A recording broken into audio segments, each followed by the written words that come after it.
Well, let's talk about what is happening in Ukraine.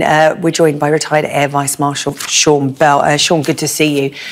Just want to talk a little bit about that story there. Are you surprised that UK officials have confirmed that Britain's operating in terms of cybersecurity for Ukraine?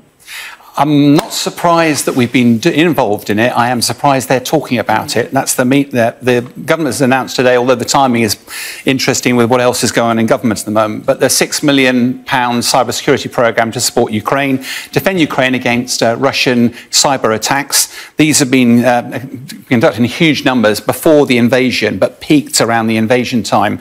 Targets for the Russians include satellites, communications, critical infrastructure around the country.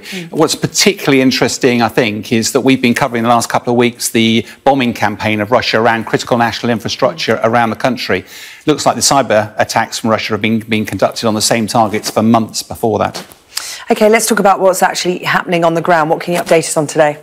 The main story really is a return to Kherson again. It's trying to work out what the Russians' plans is for Kherson. We've been covering whether they're going to stay in there and fight it out or whether they're going to withdraw. They're definitely digging defensive positions around the outskirts of Kherson. We're not quite sure at the moment whether that's a sign that they're digging in for the rest of, or actually that's providing cover for the withdrawal, because they're actually digging in out here and here on the sides here. But again, it's very difficult to tell. The news, though, which I think is fascinating, is you look at the Kharkovka dam out here, which is one of the last remaining standing crossing points for the Russians. The Russians have mined this dam, but increasingly in the last couple of days, the Russians have been claiming that Ukrainians are targeting it and firing missiles at it. There's absolutely no benefit whatsoever for Ukraine to blow that dam and flood the river and flood Kherson. Well, it's far more likely this is part of a Russian information campaign to try and blame the Ukrainians, whereas in fact they're planning to blow it, which would cover their withdrawal from Kherson. We were talking yesterday about the partial mobilisation in Russia coming to an end. Those 300,000 troops have been recruited. But we found out a little bit more today about the kind of equipment they're being given. Yeah, the mobilisation of 300,000 people, it's one thing mobilising them, it's another thing getting to the front line, which is where Russia critically needs them.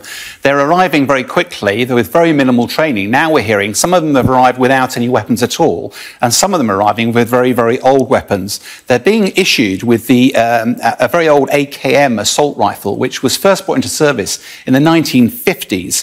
Now, it is the most ubiquitous of the Kalashnikov class of weapons, but in the 1970s, the Russian serving army replaced it with the AK-74. That's got a smaller bullet. Why does this matter? It matters because a smaller bullet goes faster, takes less time to get to its target, therefore is more accurate. But clearly they don't have enough of these 50-year-old weapons to give to the new recruits.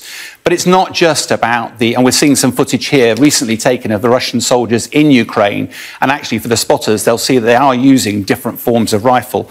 But it isn't just about giving the new recruits old weapons. It's actually the fact that they're now putting two different weapons into theatre, which means you need two different sets of spare support and, crucially, two different forms of ammunition. That creates a logistics nightmare for Russia just at a time when they haven't been good at that. I'm sure winter can't come quick enough for the beleaguered Russian army.